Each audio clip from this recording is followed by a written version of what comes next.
Tibak na sa pwesto ang 8 pulis sa botas na inareklamo ng 2 detainee ng torture.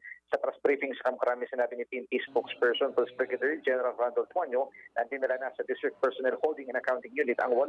Maliban sa kanila, naalis na rin sa pwesto ang Chief Investigator sa reklamo dahil sa inaction o wala ng aksyon matapos ang reklamo ng mga detainee. Matatanda nung nakaraang linggo, sinampahan ng formal na reklamo ang mga pulis sa PNP Internal Affairs Service. Lumalabas kasi na pinilit ng 8 pulis ang mga detainee na umamin sa nangyaring pamamaril na nangyari noong November 3. Nagsagawa na rin ng parallel investigation ng NAPOLCOM sa issue. Samantala, nakahanda ang PNP na ipatupad ang batas sakaling may mga panibagong arrest warrant na ilalabas ang korte laban sa mga sangkot sa anomalya sa flood control. Sa press briefing sa Kamkrami, sinabi ni PNP Acting Chief Police Lieutenant General Jose Melencio Nartades Jr.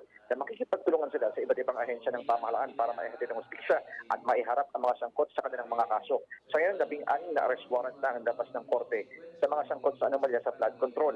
Sa bilang nito, siyam ang nasa kustodiya ng pamahalaan matapos na maresto at sumubok.